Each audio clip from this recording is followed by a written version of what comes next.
ابراہیم علی ابن مہدیار شہر اہواز کا رہنے والا.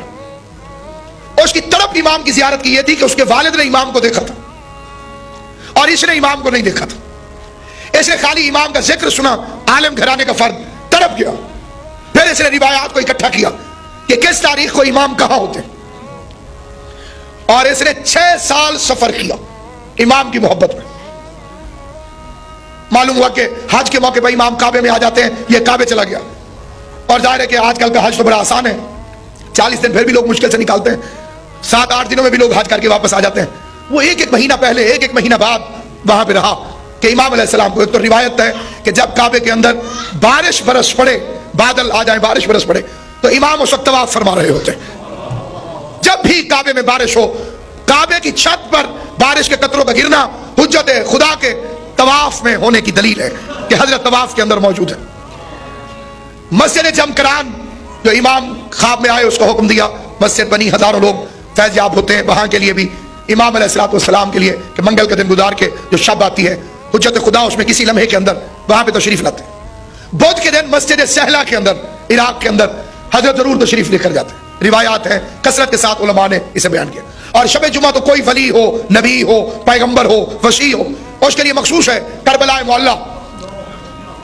جمعے کے دن نجف اشرف امیر المومنین کے روضہ اطہر سرکار موجود ہوتے ہیں. ہفتے اور اتوار کے دن ائمہ بقیع کے مزارات پر سرکار کا وہاں پہ وجود باب مثلا چل پڑا. ایک ایک شہر میں 6 مہینے, 5 مہینے, اس بدھ نہیں مل سکے اگلے بدھ مل جائیں گے, اس میں نہیں ملے اگلے میں مل جائیں گے. مسلسل رہا, بالآخر تھک گیا اور پاؤں سے خون جاری تھا اور کعبے کے باہر بیٹھا ہوا تھا. یہ حسین و جمیل نظر آیا اور اس نے اسے دیکھا تو کھڑے ہو گیا.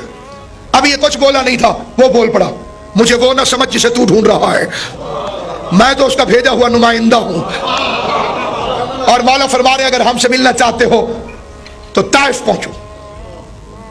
طائف وہ خطہ ہے جو جنت سے اتارا گیا. جس نے طواف کیا تھا خانہ کعبہ کا, اس طواف کی وجہ سے اسے کہتے ہیں طائف. اس میں ایک پہاڑ پر مہدیار چڑھتا ہے, دیکھتا ہے کہ ایک بالوں کا بنا ہوا خیمہ جس سے نور نکل رہا,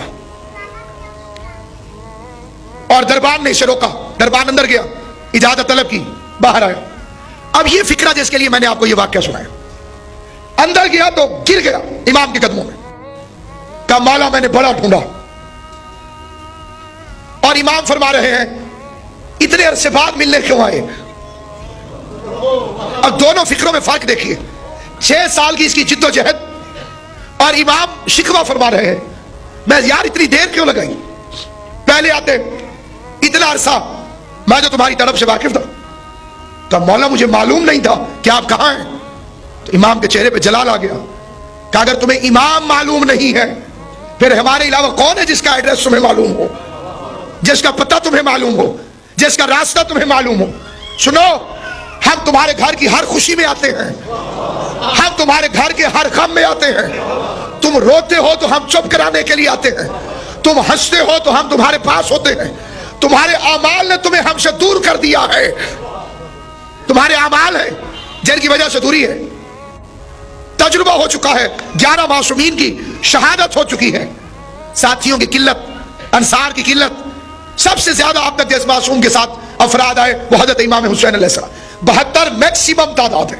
امیر کو اتنے نہیں ملے, امام حسن کو اتنے نہیں ملے, امام زین العابدین کو اتنے نہیں ملے, کسی امام کو اتنے ناصر نہیں ملے. اور یہ جو 313 جن میں 50 خواتین شامل, 50 خواتین ہیں 313 کے اندر. جہاد عورتوں میں ساکت ہے, کوئی خود سے میدان میں آ جائے تو اس کی اپنی بادشاہی ہے, اللہ نے منع کیا ہے.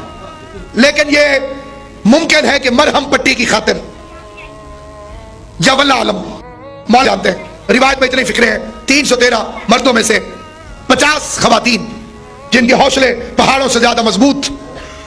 اور حد ہے کہ امیر المومنین کے لشکر کا جو CNC تھا وہ سپاہی ہے امام زمانہ کا. وہاں رینک یہ تھا کہ chief of the army staff Malik Ashtar, اور یہاں پہ سپاہی ہے امام زمان علیہ الصلوۃ والسلام.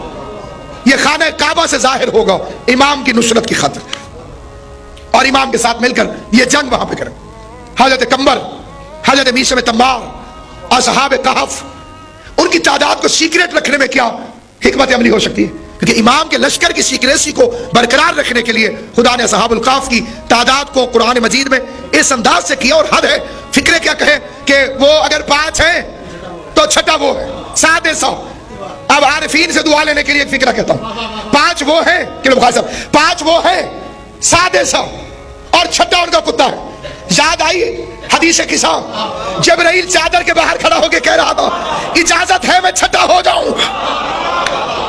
تو ذرا جبرائیل کی لینگویج دیکھیے، اجازت ہے میں چھٹا ہو جاؤں، تو جا جبرائیل اپنے آپ کو اس سے زیادہ نہ سمجھتا ہو،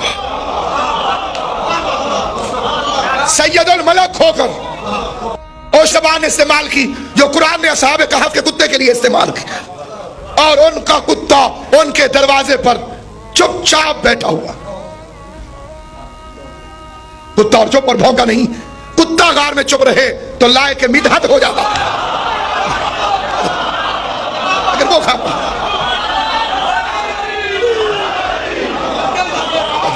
کائنات میں کسی کو نہیں کہ یہ جنت میں جائے گا 100% جائے گا، کتا ہونے کے باوجود جنت میں جائے گا۔ تو آپ سامعین گرامی، امام علیہ السلام کا لشکر طیب و طاہر، اور امام خود کل انشاءاللہ علامات میں آپ کی خدمت میں عرض کروں گا، اور کیونکہ علامات کی تعداد علماء نے 70,000 سے زیادہ بیان فرمائی، 70,000 میں سے 700 چنے، 700 میں سے 70 چنی، اور 70 میں سے 7 چنی۔ یہ 7 جو ہے ان کے لیے ہے کہ حتمی ہیں، کچھ غیر حتمی ہیں، کچھ بعید ہیں، کچھ قریب ہیں، کچھ جلدی ہو جائیں گی، کچھ دیر سے ہوں گی، لیکن میں صرف اسی حصے کو آپ کی خدمت میں پیش کروں گا جس کا اس جاتے ہوئے زمانے سے ہمارا تعلق ہے۔ جس صدی میں ہم رہ رہے ہیں، سائنس کی جو ترقیاں ہو چکی ہیں، جو سائنس کے معجزے بچوں کے ہاتھوں کے کھلونے بن چکے ہیں، ان کے بارے میں ائمہ معصومین علیہ الصلوۃ والسلام نے ظہور امام کے متعلق جو پیشین گوئیاں فرمائی ہیں، کل وہ میں آپ کی خدمت میں انشاءاللہ اسی سطح کے اوپر بیان کرنے کی کوشش کروں گا۔ آج کی حد تک یہ کہ امام سے ملاقات این ممکن ہے۔ آیت اللہ کتاب ہے ملاقات با امام زمان، اور یہ وہ کتاب ہے کہ جس کے لیے آپ ضرور اپنے بچوں کو یہ کتاب خرید کے دیجیے۔ ممبر اپنی ضرورت پوری کر رہا ہے، لیکن اس کے ساتھ ساتھ کتاب کی اہمیت اس سے انکار نہیں کیا جا سکتا کسی بھی صورت۔ ہمیں کافی نہیں ہے لیکن اس کا مطالعہ ضروری ہے۔ تو اس میں چند کتابیں، جس میں جزیرہ خضرا، اس کا اردو ترجمہ بھی یقیناً آپ اپنے بچوں کو پڑھائی، اور ملاقات با امام زمان آغا حسن ابتہی کی کتاب 2 جلدوں کے اندر، جن لوگوں کی امام سے ملاقات ہوئی اور کس انداز سے انہوں نے گفتگو کی، وہ سارا اس کتاب کے اندر لکھ دیا گیا ہے۔ اس کو پڑھیے تو انشاءاللہ آپ کے معرفت کے ذہنوں میں یقیناً اضافہ ہوتا رہے گا کہ کس طرح سے لوگ حضرت حجت کی خدمت میں گئے اور ملاقات کی۔ ایک شخص ہے جس نے 180 سال عمر پائی، 90 سال تک اس کی آنکھوں کا نور ٹھیک تھا، 90 سال میں کوئی بیماری لاحق ہوئی، آنکھوں کا نور چلا گیا۔ اسے 3 خط امام کے پہنچے تھے زندگی میں، آخری خط جو پہنچا اس وقت یہ نابینا تھا، اطلاع ہوئی کہ قاصد عراق سے آیا ہے، تڑپ گیا، اٹھا استقبال کیا، بڑے دن ہو گئے میرے مولا کا مجھے خط نہیں آیا تھا، ہاتھ دھلوائے اس نے، اس کے کھانا کھلوایا، اس کے بعد اس نے امام کا خط نکالا، اس نے پڑھنے والے سے کہا کہ پڑھیے۔ وہ خط پڑھنے کی بجائے رونے لگا۔ کہا کیوں روتا ہے؟ کہا آقا نے لکھا ہے کہ 40 دن بعد تیری وفات ہو جائے گی، پورے 40ویں دن تیرا انتقال ہو جائے گا۔ کہا یہ چھوڑ، امام نے سلام لکھا،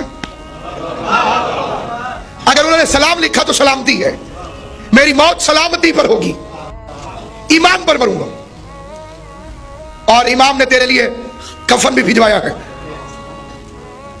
کفن کو چومتا رہا۔ اس کا ایک دوست تھا جو ناسبی تھا، دشمن آل محمد، دوست اس طرح سے کہ آپس میں جھگڑتے رہتے تھے۔ اس نے قاصد سے کہا کہ اسے بلا کے لے آ۔ وہ گیا اور بلا کے لے آیا۔ کہا کیوں بلایا؟ کیسے ناہیہ مبارک کا خط پڑھا، حجت خدا کے اسم گرامی ہے ناہیہ، نوحے پڑھنے والا، زیارت ناہیہ زیارت امام زمان، نوحہ پڑھنے والے امام کی زیارت۔ امام کو بلا کے لیا، امام آئے اور اس شخص کو بلا کے لا، اس نے اسے امام کا خط پڑھا۔ کہا اسے تو شیعہ ہضم نہیں کریں گے، تو ناشبی کو پڑھا رہا ہے کہ تم ایسی باتیں کرتے ہو، موت کا علم اور موت کی جگہ تو صرف اللہ میاں کو معلوم ہے۔ اس نے کہا پڑھو، خط پڑھو، پڑھاؤ اسے۔ اسے خط پڑھا، اسے کہا نعوذ باللہ، یہ خدائی کا دعویٰ کس نے کر دیا؟ یہ تمہیں کس نے خط میں لکھ دیا؟ اسے کہا میرے امام نے کہا ہے۔ اس نے کہا پھر مجھے کیوں پڑھایا؟ کہ دیکھ اگر میں 39ویں دن مر جاؤں تو تو سچا ہے، 41ویں دن مر جاؤں تو تو سچا ہے،